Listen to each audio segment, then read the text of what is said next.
Assalamualaikum warahmatullahi wabarakatuh. Alhamdulillahi assalatu wassalamu ala rasulillah wa ala alihi wa ashabihi wa man tabi'ahum bi ihsanin ila yaumil qiyamah thumma amma ba'd. Kaum muslimin serta sahabat Gansas yang semoga Allah Subhanahu wa taala rahmati. Insyaallah kali ini kita akan membahas tentang satu peristiwa besar di dalam Islam yang mungkin ini juga sudah sering kita dengarkan dari ustadz-ustadz, ya, kiai-kiai, dan juga dari guru-guru kita. Namun kali ini insya Allah kita akan bahas agak lebih detail. Semoga kita bisa mengambil pelajaran berharga, mengambil ibrah dari peristiwa besar tersebut. Apa itu? Yaitu peristiwa Perang Badar. Nah, kaum muslimin yang dirahmati oleh Allah Subhanahu wa taala dan juga sahabat Gansas yang semoga Allah Subhanahu wa taala rahmati. Perang Badar ini disebut sebagai peristiwa besar dan juga terjadi di bulan yang mulia atau bulan Ramadan. Kenapa?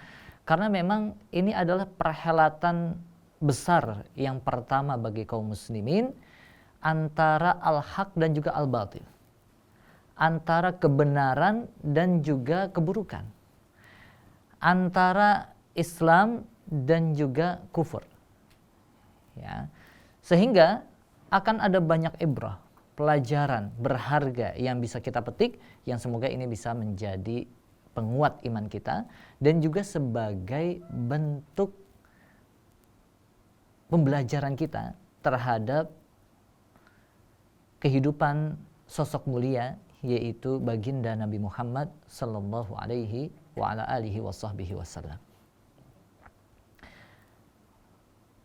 Kaum muslimin serta sahabat Gansas yang Allah Subhanahu wa taala rahmati, kita urai dulu dari mulai sebab awal kenapa perang Badar ini bisa terjadi.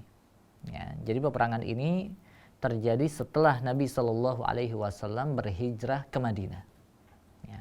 Dan perlu diketahui juga bahwa niat awal Rasulullah Shallallahu Alaihi Wasallam itu bukan untuk berperang sebenarnya. Ini yang mungkin harus kita pahami terlebih dahulu, ya, karena biasanya kita hanya tahu, oh, berarti ini memang hanya sekedar peperangan saja, ya, sebagaimana yang dulu juga terjadi di zaman Nabi Shallallahu Alaihi Wasallam. Tapi perang Badar ini Nabi Shallallahu Alaihi Wasallam keluar bersama sahabatnya itu bukan untuk berperang. Lantas untuk apa? Di sini ada 3 pihak yang menjadi subjek atau menjadi lakon, ya, pelaku dari peristiwa ini. Yang pertama itu adalah, kita urut dari awal dulu, adanya kafilah dagang yang dipimpin oleh Abu Sufyan bin Harb, ya, waktu beliau masih belum masuk Islam, di awal-awal Nabi Shallallahu Alaihi Wasallam berhijrah. Ya. Abu Sufyan ini itu membawa perdagangan dari Mekah dengan perdagangan yang sangat banyak. Ya. Keluar menuju Syam dan juga akan kembali ke Mekah dengan membawa imbalan atau keuntungan yang sangat banyak. Bahkan di sini di dalam kitab Rahiqul Makhtum, ya, karya Syekh Safiyur Rahman Al-Mubarakfuri, disebutkan bahwa kafilah dagang itu membawa 1000 ekor unta dan juga beserta barang-barang bawaannya. Itu barang-barang bawaan berarti ini yang selain emas, ya, selain dinar. Ditambah lagi dengan 50.000 dinar emas. Nah, bisa kita bayangkan jumlahnya berapa, ya? Kalau 1 ekor unta itu bisa di harga 30 sampai 50 juta, ya, katakanlah 50 juta, ya, kalau di harga sekarang. Ada 1000 ekor unta, berarti berapa kekayaannya? Ya, 50 juta dikali 1000, berarti 50 miliar. Itu baru untanya saja. Ditambah dengan 50.000 dinar. Sekarang 1 dinar itu adalah 4,25 gram emas. 1 gram emas sekarang di harga hari ini itu kurang lebih, ya, mungkin di angka 1 juta rupiah. Ya, ada kalau nggak salah 1.012.000 atau 14.000 sekarang, nanti bisa dicek saja. Katakanlah 1 juta rupiah, ya, berarti 1 dinar itu 4.250.000 rupiah. ya, dikalikan 50.000, gitu ya, dikalikan 10.000 saja itu sudah berapa? Berarti sekitar 40 jutaan, gitu ya. Ini dikali 5 kali 4, ya, berarti sekitar 2 miliar atau 220 atau 200 miliar, ya, kurang lebih segitu. Ya, ini kan harta yang sangat banyak yang dibawa oleh Abu Sufyan bin Harb, ya.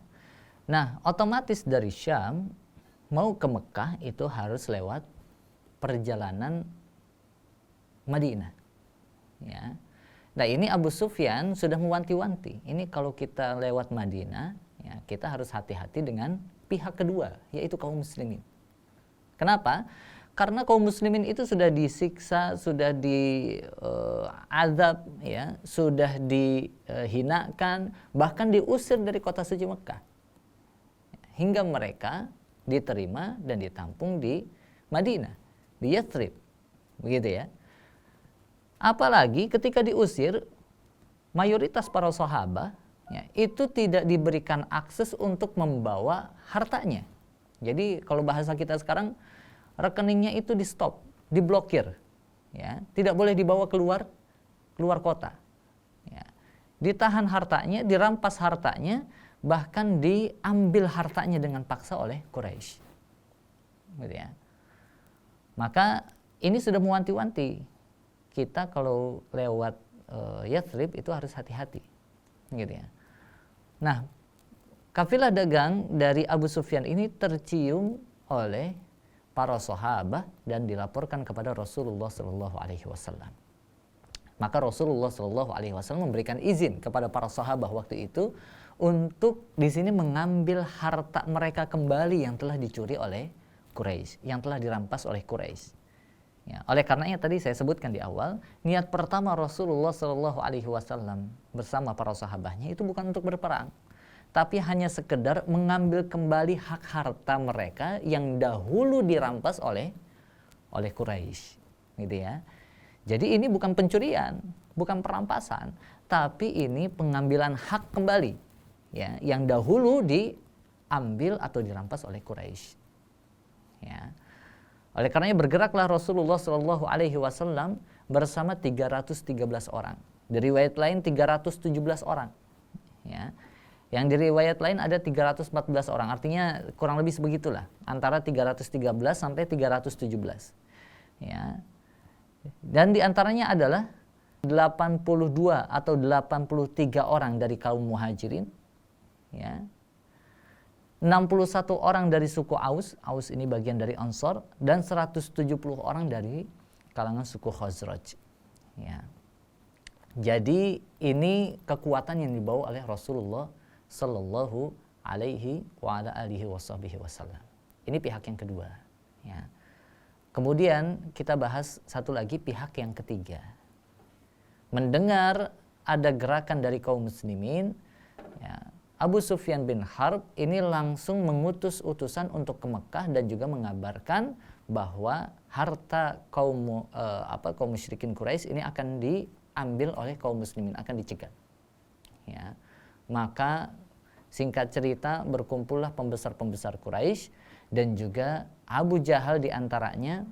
Mereka mengkompor-kompori supaya berperang kepada kaum muslimin.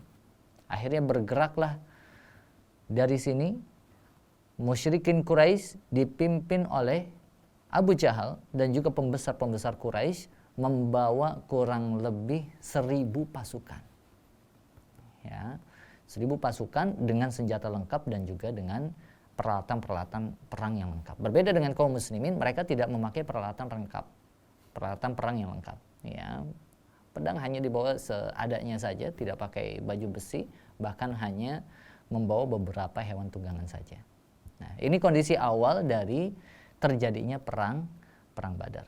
Nah, mungkin sampai di sini terlebih dahulu apa yang dapat kita bahas dari sini, ya, yaitu tentang peristiwa perang Badar. Insya Allah di kesempatan yang berikutnya kita akan membahas bagaimanakah prosesi terjadinya perang Badar dan bagaimanakah kedua pasukan ini bisa bertemu. Kurang lebihnya mohon maaf, mudah-mudahan ada ibrah pelajaran yang bisa kita bawa dari awal ya peristiwa perang Badar ini, dan insya Allah kita akan bahas lebih lengkap ibrah atau pelajarannya di akhir-akhir pembahasan kita. Wallahu a'lam. Subhanakallahumma wa bihamdika asyhadu an la ilaha illa anta astaghfiruka wa atubu ilaik. Wassalamualaikum warahmatullahi wabarakatuh.